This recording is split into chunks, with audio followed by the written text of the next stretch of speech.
Yes welcome all of you. आप सबका इस क्लास में स्वागत है। Welcome again. सो हम फिर से आ गए हैं आपके पास एक और वीडियो लेके जिसमें हिस्ट्री सीबीएसई के 20 मोस्ट इम्पॉर्टेंट क्वेश्चन जो हैं वो डिस्कस किए गए हैं। सो जैसा कि आपको मैंने बोला था कि एक और वीडियो आएगा, तो इसका एक्सटेंशन है, ये पार्ट 2 है। पार्ट 1 हम पहले ही डिस्कशन में लेके आ चुके हैं, डिस्कस कर चुके हैं। तो चलिए शुरू करते हैं, ना डिले करते हुए दोबारा से इस सेशन को, इस क्वेश्चंस को देखते हैं क्या क्या क्वेश्चंस और बनते हैं। तो प्लीज़ जिन्होंने अभी तक हमारा चैनल सब्सक्राइब नहीं किया है, प्लीज़ सब्सक्राइब का बटन दबा दीजिए और बेल आइकन को भी दबा दीजिए, सो डैट हमारे अगले आने वाले वीडियोस भी आपको नज़र आते जाएं, अपने आप आपको नोटिफिकेशन मिलते जाएं और आप उसका फ़ायदा उठा सके। Thank you. सो चलिए आगे शुरू करते हैं।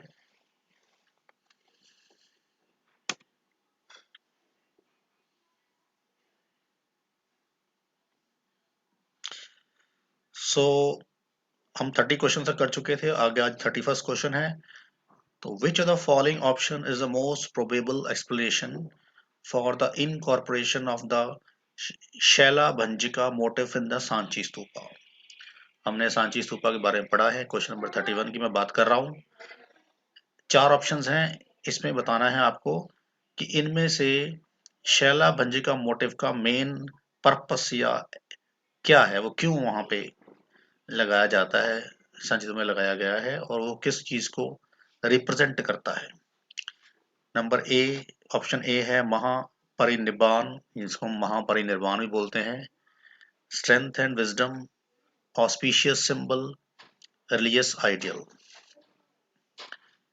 तो क्या ऑप्शन है इसका?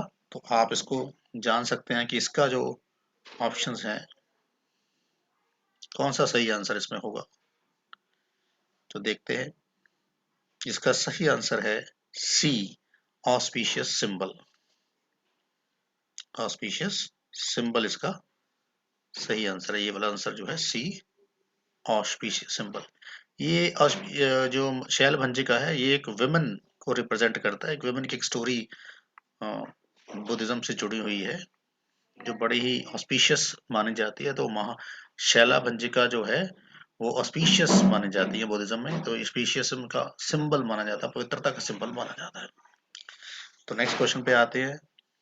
Consider the following statements. ये हड़प्पन सिविलाइजेशन के ऊपर क्वेश्चन है, इंडस वैली भी बोलते हैं उसको। The Harappan civilisation was the development of urban centre. Harappan civilisation urban centre का डेवलपमेंट था, यस डेवलपमेंट था, ये ट्रू है। First the most, number two, the most distinctive features of Harappan cities were the carefully plan drainage system. उनका सबसे important और अच्छा distinctive feature था उनका बहुत ही अच्छे से प्लान किया गया ड्रेनेज सिस्टम, ये भी ट्रू है। Harappan road and streets were laid out long an approximate grid pattern, yes. जैसे आप देखोगे बेंगलुरु है, चंडीगढ़ है, ये ग्रिड पैटर्न पे बने हुए हैं, यानी एक रेक्टेंगुलर पीस ऑफ लैंड लेके उसको कट किया गया है बड़े ही प्लान्ड वे में। ऐसे ही हड़प्पन रोड स्ट्रीट्स को ग्रिड पैटर्न पे वैसे ही कट किया गया था। तो क्या ये ट्रू है? तो ये तीनों ही ट्रू है। फर्स्ट भी आपको पता है ट्रू है, सेकंड भी ट्रू है, फर्स्ट भी ट्रू है, ये फर्स्ट वाला, सेकंड भी ट्रू है, थर्ड भी ट्रू है। इसका आंसर फिर डी बन जाता है। ऑल आर ट्रू, 1 2 एंड 3 सारे ही है। ग्रिड पैटर्न आप समझ लीजिए, एक इस तरह का पीस ऑफ लैंड है और इस तरह से उसमें हम बड़ी प्लान्ड वे में सिटी को कंस्ट्रक्ट करते हैं। इस तरह मेन रोड जा रही है, मान लो ये वाली रोड स्ट्रीट भी बड़ी अच्छे से प्लान्ड है, और ये एक तरह से सेक्शंस प्लान किए गए हैं। नेक्स्ट क्वेश्चन है 33। Identify the character of Mahabharata with the help of following information. ये नीचे वाली इन्फॉर्मेशन पढ़िए और देखिए किस कैरेक्टर की बात हो चुकी है।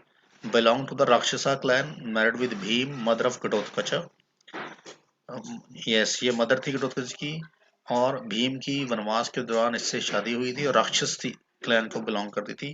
तो शी वॉज हिडिम्बा। ये हम शायद क्वेश्चन रिपीट हो गया, हम पहले भी डिस्कस कर चुके हैं पिछली वीडियो में, तो कोई बात नहीं, रिवीजन हो जाएगी। तो इसका जो ऑप्शन है हिडिम्बा, ऑलरेडी हम कर चुके हैं।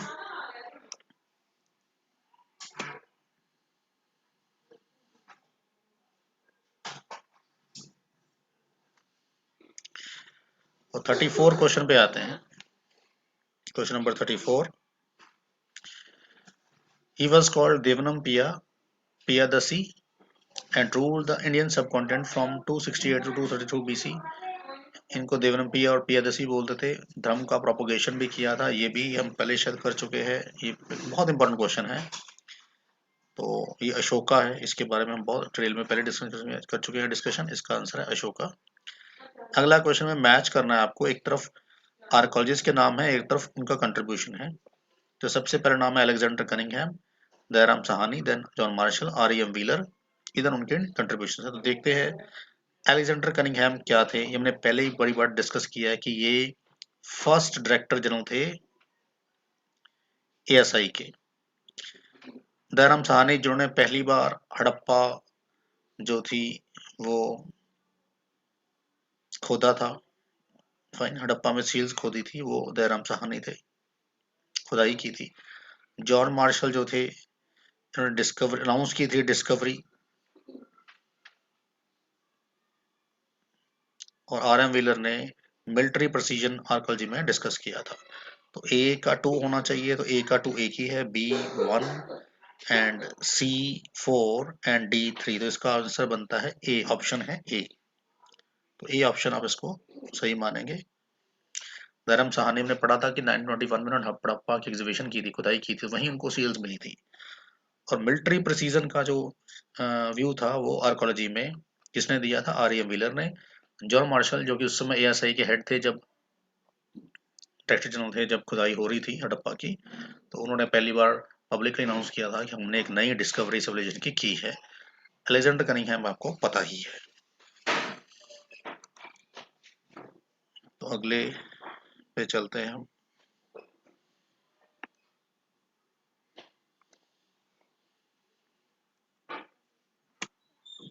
नेक्स्ट हमारा क्वेश्चन है 36। Which the following information is incorrect, sorry, which the following information is correct. इसमें करेक्ट देखना है, ये करेक्ट को ट्रेन कर लेते हैं। About the Vijayanagar empire, its first dynasty was the Sangama dynasty. Yes, Vijayanagar empire की पहली डायनेस्टी संगमा थी, हमने बताया था, आपको पढ़ा हुआ है।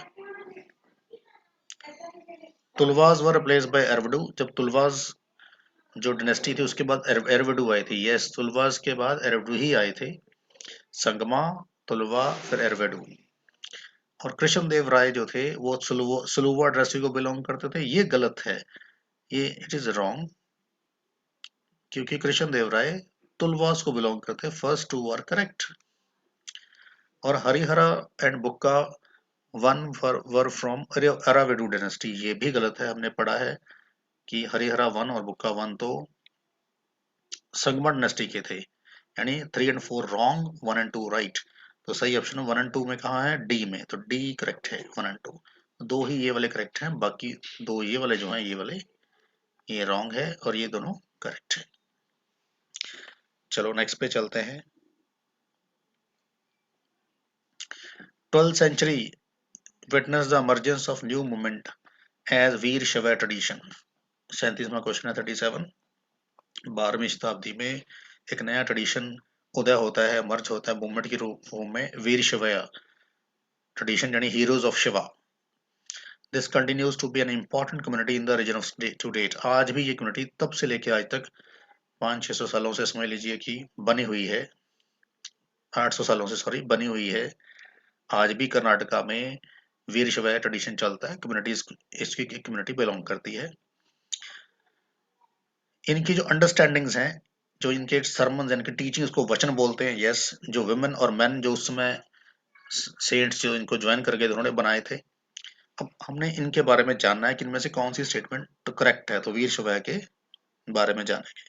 तो फर्स्ट ऑप्शन है कि ये केरला में मर्ज हुई थी, ये रॉन्ग है। ये केरला में नहीं, ये साउथ इंडिया में हुई थी जरूर, लेकिन केरला में नहीं हुई, ये कर्नाटका में हुई थी, कर्नाटक में हुई थी। और इसके लीडर थे एक ब्राह्मण बसावन, बसावना या बसवन बोलते हैं, वो इसके लीडर थे, उन्होंने इसको लीड किया था। इनके फॉलोअर्स को नयनार बोलते हैं। नहीं, नयनार नहीं बोलते हैं। नयनार अल्बरतोश शिव भगवान शिव के भक्त थे साउथ इंडिया में। 52 नयनार सेठ और 11 या 12 अल्वर सेंट हुए थे विष्णु के, उन्हें पढ़े हुए हैं, वो नहीं है ये। और इन्होंने कास्ट और थ्योरी ऑफ रीबर्थ को आइडिया को सपोर्ट किया, नो, उन्होंने कास्ट के आइडिया को रिजेक्ट किया है, रीबर्थ को भी रिजेक्ट किया है।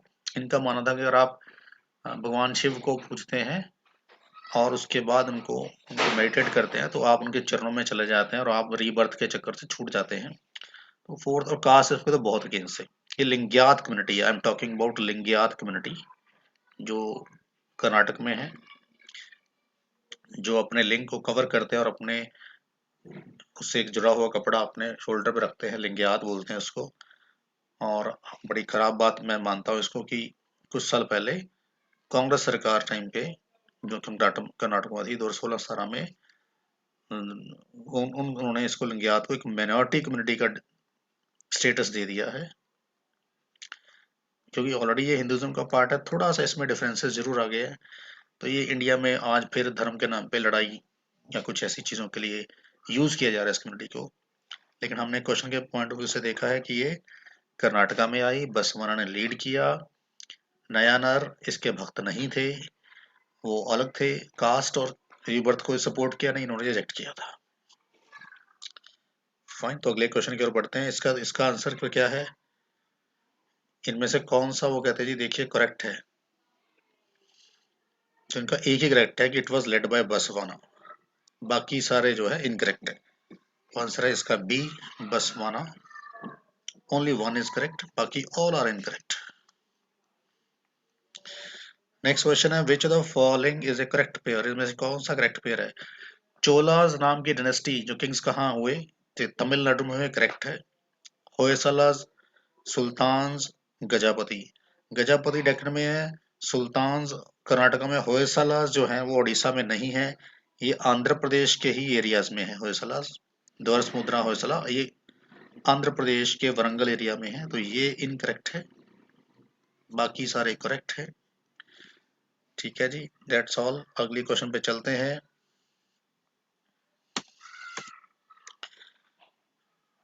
Let's move to next question. अगला हमारा क्वेश्चन है 39. Read the following information given in the box carefully. She was a Rajput princess from Merta in Marwad. ये मरवाड़ की के मेरता एरिया की एक राजपूत प्रिंसेस की बात हो रही है। She considered Lord Krishna as her devotee और lover, sorry lover. Lord Krishna को अपना प्रेयसी मानती हैं। तो ये किन की बात हो रही है? वैसे तो आपको पता चल ही गया होगा कि हम इसमें मीराबाई की बात कर रहे हैं। तो मीराबाई सी पे आंसर है, मीराबाई सबको पता है। तो ये सगुन भक्ति डिवोटी या सेंट रही है भक्ति मूवमेंट की, और मीराबाई लॉर्ड कृष्ण के भजनों के लिए आपको पता ही है जानी जाती हैं। तो प्लीज इसको ध्यान से समझिएगा, करिएगा। तो जिन्होंने अभी मैं फिर रिक्वेस्ट करूंगा, जिन्होंने हमारा चैनल सब्सक्राइब नहीं किया, प्लीज सब्सक्राइब करिए और हेल्प करिए हमें इस चैनल को ग्रो करने में। Thank you. अगले क्वेश्चन पर जाते हैं, question number 40। Read the following statements. Krishna Deva Raya's rule was characterized by expansion and consolidation. Yes, वो थोड़ा बहुत एक्सपैंड भी कर रहे थे, कंसोलिडेट भी कर रहे थे। There was a peace and prosperity in this empire. Yes, उसके टाइम पे तो थी। He was credited with building some of his fine temples. Yes, इसके टाइम पे टेम्पल्स बने हैं, फाइन हजारा टेम्पल जिसकी हम बात करते हैं। He was defeated in the battle of रक्षा तंगड़ी, ये रॉन्ग है। फाइन, रक्षा तंगड़ी की बैटल जो है 1549 में हुई थी। It is also called battle of Talikota. Talikota battle Raksha Tangadi को ही बोलते हैं, एक ही बात है। इसमें हमने पहले ही बात की थी कि राम राय ने लड़ी थी, जो उस समय थे किंग, और 4 मुस्लिम डायनेस्टीज ने डिफीट कर दिया था राम राय को। इनकी 4 मुस्लिम कॉन्फेडरेशन उनकी बनी थी, कॉन्फेडरेशन, उन्होंने इनको डिफीट कर दिया था। मुस्लिम किंगडम की, जैसे बीजापुर, अहमदनगर, गोलकोंडा, बेरार वगैरह जो थी। तो इसका फोर्थ करेक्ट इनकरेक्ट है, बाकी तीनों करेक्ट है। तो fourth is incorrect, all rest all 3 are correct. तो आंसर है 1 2 3, 1 2 3 are correct, B.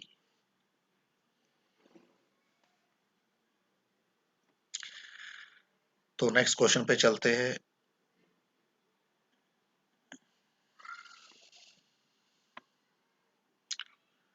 Question number 41। अब कुछ ब्लैंक्स भरना है, अपने फिल इन द ब्लैंक की फॉर्म में है।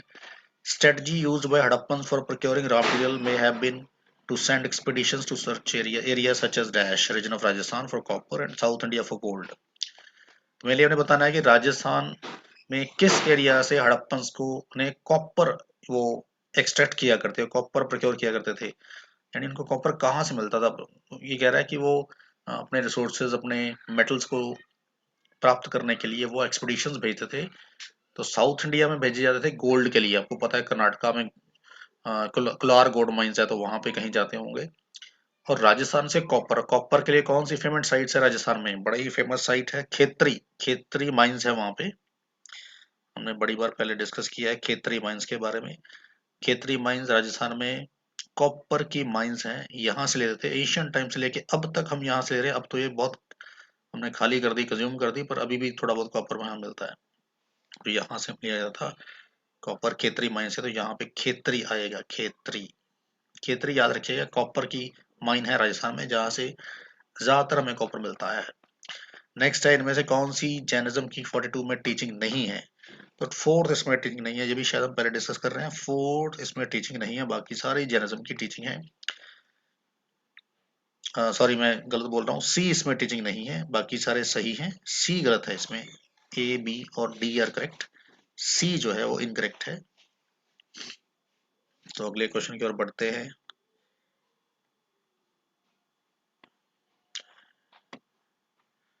हमारे पास नेक्स्ट क्वेश्चन है अब 43, which one of the following statements related to Buddhism is not correct? Buddha धर्म से जुड़ी कौन सी स्टेटमेंट इसमें से करेक्ट नहीं है? पिलग्रिम्स सच एज फाइन और Xuanzang travel from China to India for knowledge, yes ये ट्रू है। जुआन ज़ैंग और फाइन इंडिया आए थे चाइना से बुद्ध धर्म के बारे में नॉलेज प्राप्त करने के लिए। Bodhisattvas were perceived as deeply compassionate beings. Bodhisattvas accumulated merit through their efforts and used to attain निबान यानी निर्वाण। Mahayana literally means the great vehicle. तो कौन सी करेक्ट नहीं है? बोधिसत्व जो थे वो निबान प्राप्त करते थे, और महायान लिटरली मीन्स, तो फोर्थ जो है वो करेक्ट है। महायान का मतलब ही है ग्रेट व्हीकल। फर्स्ट भी करेक्ट है, सी भी करेक्ट है, ए भी करेक्ट है कि बोधिसत्तास जो थे अपने मेरिट के थ्रू एफर्ट्स करते थे, फिर फाइनली उनको निर्वाण यानी मोक्ष प्राप्ति होती थी, इसको निबान बोलते हैं। तो बोधिसत्तास को डीपली कंपैशनेट बीइंग्स माना जाता है, ऐसा शायद इनकरेक्ट माना जाता है। तो ये 43 करेक्ट नहीं है। 44 पे आइए, read the following statements regarding Sufism in India. Number 1, they turned to asceticism and mysticism in protest against the growing materialism. इन्होंने इनके ऊपर साधुवाद और मिस्टिसिज्म जो था वो हावी हो गया, क्योंकि वो मटेरियलिज्म के अगेंस्ट से, मटेरियलिस्टिक चीजों के। यस, ये हमने पढ़ाई है कि सूफीवाद एस्केटिज्म और मिस्टिज्म दोनों को मानता था। They sought an interpretation of Quran on the basis of experience, वो कुरान की इंटरप्रिटेशन अपने अकॉर्डिंग अपने एक्सपीरियंस से करते हैं। यस, ये भी सही है, क्योंकि वो थोड़ा हार्ड लाइनर नहीं थे, तो कुरान की कुछ हार्ड चीजों को नहीं पूरा कर पाते थे तो नहीं मानते थे। Amir Khusrau was the disciple of Sheikh Nizamuddin Auliya, yes ये करेक्ट है, हमने पढ़ा है अपनी बुक में। और शेख मोइनुद्दीन सिजदी वाज फ्रॉम दिल्ली। तो पहले तीन करेक्ट है। शेख मोइनुद्दीन सिजदी दिल्ली से नहीं, ये अजमेर के हैं। इनको कई बार हम शेख मोइनुद्दीन चिश्ती भी बोलते हैं, चिश्ती ऑर्डर के थे, सिलसिला के। तो इन्होंने अपना जो खनका है, खंक है, वो अजमेर में बनाया था। अकबर और जहांगीर भी और शाहजहां की बेटी जहानारा शेख मोइनुद्दीन सिद्दी यानी चिश्ती की फॉलोअर रही हैं। फाइन, तो ये इनकरेक्ट है क्योंकि ये दिल्ली के नहीं है, ये अजमेर के। दिल्ली के कौन थे? दिल्ली के थे जिनको ऊपर नाम आया निजामुद्दीन औलिया और चिरागे दिल्ली, उनके नाम में दिल्ली है, वो दिल्ली के थे। तो इसमें से आंसर फोर्थ करेक्ट, तो 1 2 3 करेक्ट है, तो ए आंसर इसका करेक्ट है, 1 2 3 ए। अच्छे से समझिएगा इस क्वेश्चन को, फिर आगे चलते हैं। अब क्वेश्चन नंबर 45 है, which of the following is not one of the main features of Ashoka धम? अशोका के धम का इनमें से कौन सा मेन फीचर नहीं था अशोका के धम के बारे में? Respect the elders and generous to the Brahmins, consider your religion superior to the others, Gahapati should respect members of family, relatives, servants, poor, slaves, follow non violence, yes non violence की तो बात हुई थी कि बुद्ध धर्म से इंस्पायर्ड थे, तो बात की ही थी। एल्डर को रिस्पेक्ट करने की और ब्राह्मण्स के प्रति जनरस रहने की भी उसने बात की थी। और गहापति ने भी respect, should respect members of family, ये भी सही है। तो बी इसका आंसर जो है सही नहीं है कि अपने धर्म को बेटर समझो बाकी धर्म खराब है, ऐसा उन्होंने मैसेज कभी नहीं दिया, तो आंसर है बी, इनकरेक्ट। अगला क्वेश्चन है 46, what were the guilds of merchants and craftsman called. Merchant craftsman की गिल्ड्स को क्या बोलते हैं? श्रेणी बोलते थे, पढ़ाई हमें क्लियर है, श्रेणी।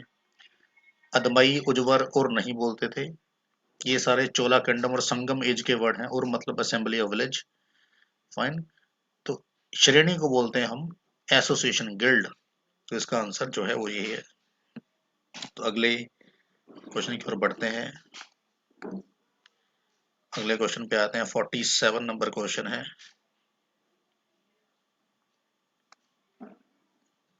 तो 47 में लिखा है, who issued first time coins bearing the name of ruler. किस डायनेस्टी ने पहली बार इंडिया में सिक्के चलाए, कॉइन्स इशू किए, जहां पे रूलर का नाम, नेम इंस्क्राइब था, लिखा हुआ था कि ऐसा सिक्का है और उसके ऊपर नेम लिखा हुआ है किंग का, जिसने उसको, रूलर का जिसने जारी किया। तो इसका आंसर सही है इंडो ग्रीक्स। इंडो ग्रीक्स ने सबसे पहले ऐसे कॉइन चलाए थे जिनके ऊपर किंग का नाम लिखा होता था। याद रखिए, इंडो ग्रीक के बारे में और भी हमने एक बात जानी थी कि they were first to issue gold coins. Gold coins को पहली बार इंडिया में इंडो ग्रीक्स ने ही जारी किया था। सबसे ज्यादा गोल्ड कॉइन्स किसने जारी किए हैं पूरी इंडियन हिस्ट्री में अगर हम पढ़े तो गुप्ताज ने, सबसे पहले इंडो ग्रीक्स ने। और कॉइन्स के ऊपर नाम लिखने की प्रथा भी इंडो ग्रीक ने स्टार्ट की, जो क्वेश्चन पूछा गया है। मौर्यंस के जो कॉइन थे वो पंच मार्क्ड कॉइन्स होते थे, पंच मार्क्ड की निशानी होती थी, पंच मार्क्ड रॉयल सिंबल था, उससे पता चलता था कि ये किंग के हैं। और सतावाहना ने लेड, लेड के सिक्के जारी किए थे। तो ये आप याद रखिएगा, Satavahana led, Indo Greek first to write name of the rulers on the coins and first to issue gold coins in India. Gupta's largest number of gold coins issued by them. मौर्यज ने पंच मार्क्ड coins issue किए थे। तो अगले हम question पे पढ़ते आते हैं 48 पे। What was the name of a घना to which Buddha belong to? उस घना का, उस ट्राइब का क्या नाम था, उस संघ का जिसको भगवान बुद्ध बिलोंग करते थे? तो वो था साक्य। इनके पिता जो कपिल वस्तु के थे, शुद्धोधना साक्य कम्युनिटी के चीफ थे, इसलिए बुद्धा को शाक्य मुनि भी बोलते हैं। Buddha is also known as Shakya Muni because he belong to, Buddha belong to Shakya tribe और घन।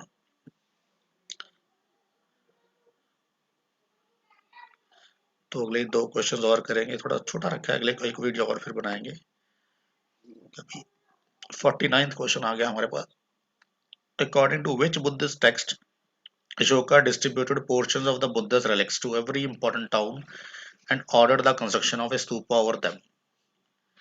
किस बुद्धिस्ट टेक्स्ट यानी किताब के अकॉर्डिंग अशोका ने बुद्धा के जो अवशेष थे, रेलिक्स बच गए थे, उसको हर टाउन में भेजा था और डिस्ट्रीब्यूट किया था और ऑर्डर किया था कि उनके रेलिक्स के ऊपर स्तूपा बनाया जाए। मैंने बताया था रेलिक्स का मतलब है बुद्धा के अवशेष, यानी मान लीजिए जो बुद्धा के बोन्स थी बच गई, बुद्धा के टीथ थे, उनके क्लोथ्स थे, उनके हेयर, या उनके बर्तन जैसे कटोरी है, कोई चम्मच, कोई स्पून है, तो उनके यूटेंसिल्स कह लीजिए जिसमें वो खाना खाते थे, या बुद्धा की और पर्सनल कुछ चीजें थी, उनको हम बुद्धा के रेलिक बोलते हैं, जो उनको हर जगह बांटा गया, भेजा गया, और फिर उसको स्तूपा के रूप में पूजा गया। स्तूप क्या होता है? एक बिल्डिंग होती है, एक मंदिर होता है, समझ लो एक रिलीजियस प्लेस है जहाँ पे इस तरह रेलिंग होती है और ये एक बिल्डिंग होती है इस तरह की, और बाहर रेलिंग लगी है और यहाँ पे गेट है,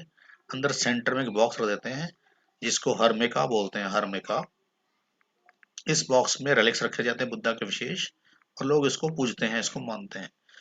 तो ये किस किताब में बताया गया कि शोका ने बुद्धा के अवशेष हर जगह भेजे थे और जगह जगह टाउन में उसके ऊपर स्तूपास बनाए थे? ऐसा माना जाए कि अशोका ने 80,000 स्तूपा बनाए थे इंडिया में, उनमें से सांची स्तूपा सबसे मेन, सबसे पुराना और सबसे लार्जेस्ट है।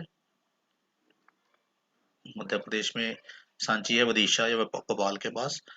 तो ये एक किताब है अशोक वदन, अशोक वदन बुद्धिस्ट बुक है, उसके अंदर लिखा गया है कि अशोका ने बुद्धिस्ट रेलिक्स को, बुद्धा के रेलिक्स को जगह जगह दबवाया और उसके ऊपर रेलिक्स स्तूपास बनवाए। और अब हम बढ़ते हैं आखिरी क्वेश्चन की ओर। हमारा 50th आखिरी क्वेश्चन है इस वीडियो का। हु कंपोज द प्रेम अखा पद्मावत? ये किताब है प्रेम अखा पद्मावत, जिसको पद्मावत बोलते हैं, बड़ी फेमस रही है।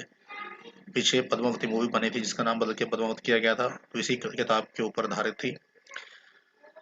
तो ये किसने लिखी थी? ये लिखी है मलिक मोहम्मद जायसी ने। मलिक मोहम्मद जायसी ने 1580 में ये बुक लिखी थी पहली बार। इसका एक एपिसोड पद्मावत भी है, जिसमें पद्मावती और अलाउद्दीन खिलजी की कुछ कहानी लिखी गई है। चित्तौड़ के राजा रतन सिंह की वाइफ थी पद्मावती। तो किसने लिखी है? मलिक मोहम्मद जयसी ने। थोड़ी कंट्रोवर्सी भी इस पे ऊपर हुई थी। तो ये हमने 50 क्वेश्चंस पूरे कर लिए हैं। आई होप मैं आपको बड़े अच्छे से समझा पाया हूँ, और आप इसकी बार बार इसको देखिए, प्रैक्टिस करिए। इनमें से काफ़ी क्वेश्चंस आपको इम्पोर्टेंट हो सकते हैं, जो कि पेपर में भी आ सकते हैं। तो 2-3 बार इस वीडियो को देख लीजिए, और अगला वीडियो भी जल्दी ही कोशिश करेंगे आपको भेजने का। तब तक के लिए ये जो 30 क्वेश्चन पहले और 20 क्वेश्चन, ये 50 क्वेश्चन को देखिए। और आज के लिए हम इतना ही करेंगे। तो थैंक यू वेरी मच। अगला वीडियो जल्दी ही आएगा। और थैंक यू फॉर वॉचिंग। और प्लीज़ हमारे चैनल को लाइक करिए, सब्सक्राइब करिए और शेयर करिए, और बेल आइकन बटन भी दबा दीजिए ताकि हमारे नोटिफिकेशन मिलते रहे। Thank you very much. Thank you.